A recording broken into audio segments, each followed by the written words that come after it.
Hey, what's going on, team? Welcome to today's daily walk. So what I wanted to try to speak into your heart today is when you're up, when you're in the mountain and you're getting the trophy and you're winning, it's so easy to be positive. It's so easy to smile. It's so easy to tell your youngers and nieces and nephews, hey, if you work hard and you do what's right, and very, very easy to be uplifting then when you're winning the game of entrepreneurship. But what about when that unexpected bill comes in? What about when that key client cancels? What about when those sales calls just aren't going through? What about when you're in the valley? And when you're in the valley and you're just like, what do I do?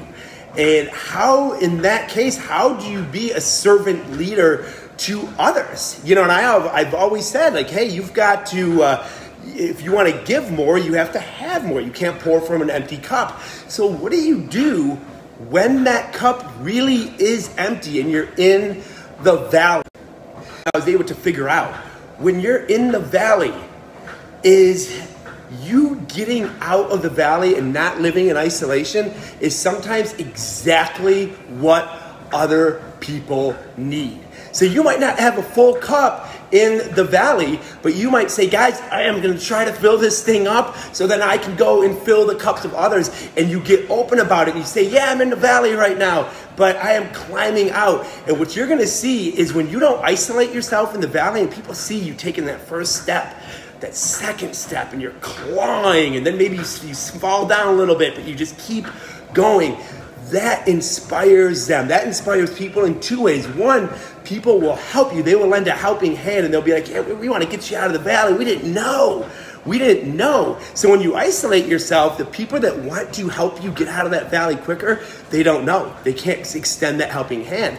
But then maybe the ones that rely on you, they see you and they're like, oh man, she's really, really working to get out of that valley hard. Wow, come on. Maybe they're rooting for you, or maybe they're praying for you, or maybe they're saying, you know what?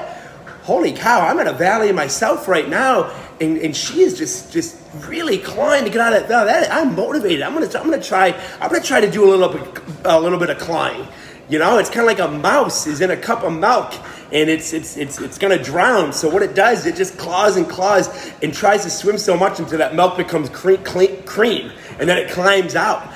And if you look in history, if you look at, like, say, Rudy, he never scored no touchdown for Notre Dame.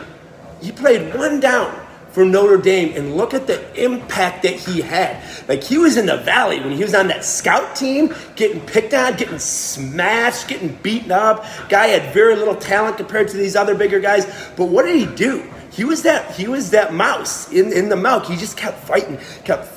And now he's motivated more human beings and probably helped more human beings get out of their valley just by how he showed him getting out of his. Or another great historical figure is that, Rocky. Rocky lost. He lost the fight in Rocky 1. But what do we love? We love that underdog. We love that person that's in the valley, that person that doesn't have the glitz, doesn't have the glamour, doesn't have all the stage lights, doesn't have all the genetics. We love that because we love just seeing, yo, Adrian, you know what I'm saying? And he's punching on meat. He doesn't even have punching bags because he's got to work, so he's punching on, like, these meat carcasses, and he's just going for it. It's one of those motivational stories. When I'm in the valley and I want to stay isolated, that's what I think of, man. I think of Rudy, I think of Rocky. Or how about even more epic than that, Moses? The guy couldn't even speak. He had, like, this stutter, you know what I mean? And he had to go and get on big rocks and give these speeches to thousands of Egyptians that he was trying to free. And it's like, whoa, are you kidding me? But they probably saw him struggle through. They probably saw him, kind of struggle through articulating the words and whatnot. And they were motivated. They're like, man, this guy is doing everything he has. He's not letting his genetics. He's not letting this impediment. He's not letting the valley keep him down. Wow, that's motivating. Wow, that's inspiring. And that ensues action. So that's just life. Life is peaks and it's valleys.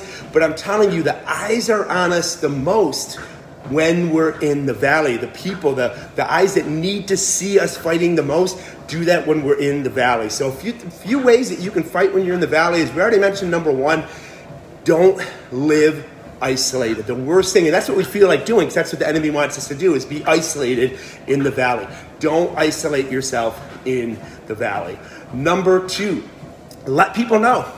Don't be fake. Don't be unauthentic. Say, hey, I'm struggling right now. I'm going through this divorce. This is a really tough moment for me right now, but you know what? I'm still going to try to service all these accounts. I'm still going to try to do these sales calls. I'm still going to do my very best to show up. But hey, if I'm just not my normal self, that's why. No excuses. I'm here for you. I'm here to serve, but I just want you guys to know what's going on in my life, okay? So let them know.